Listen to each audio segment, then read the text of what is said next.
What's up YouTube, Skifton here. Today I'm going to show you how to install a remote start antenna on a 2012 F150. A lot of these trucks, they all come with the same computer, and you can actually buy parts, OEM parts, for remote start, install them, and then enable your remote start. So this is going to be a two-part thing. I'm going to have links in the description for everything that I bought and everything that I use and kind of how to set that up, and links to the next video, which is going to use ForScan as the program that I used on a laptop with an OBD reader to enable remote start and some other features.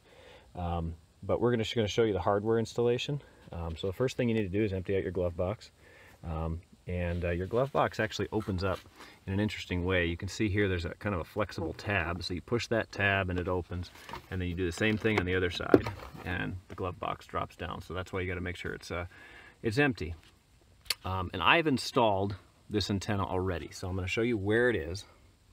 The antenna is right here, thing right here. So as you can see, there's this plastic deal that goes there, and it runs along. Now, there are kits to buy these, and as you can see, I zip tied that. The other side is zip tied as well, right there. And there's actually mounting holes for these, and that's because there are trim levels of this truck that come with remote start, and so they come with this antenna in.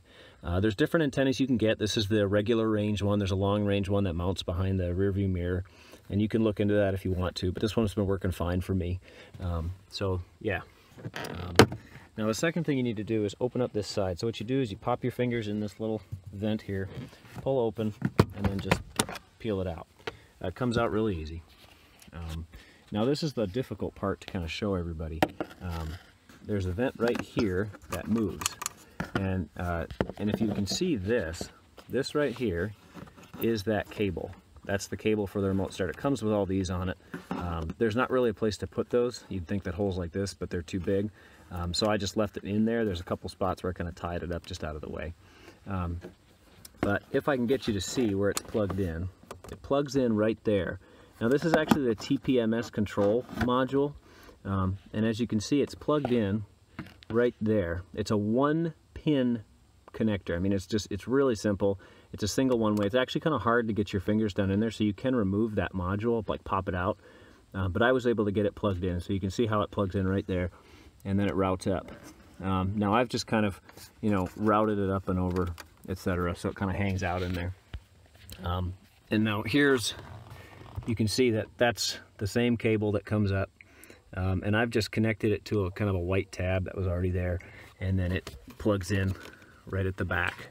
So what I did is I installed the antenna first, and then I ran the cable, and then I plugged it in on both ends, and that worked really well for me. So that is how to install a remote start antenna on a 2012 F150.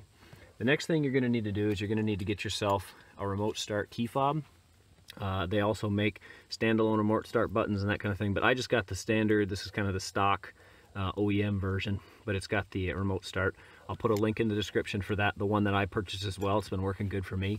And then I had it cut at a local key shop, and then I was able to program it myself, and I've got a link to a video on how to program them to be able to start your vehicle as well. It's all really easy to do. Honestly, the whole process took me, installation and all that stuff took me less than a half hour, to be honest with you. And now my truck's got remote start and it works great. And there's a video as well that'll be in the description on how to program those keys properly. So, hey, thanks for watching. And if you want to do remote start on your F-150, you can do it for under $100 bucks. It's fantastic. So anyway, thanks again for watching.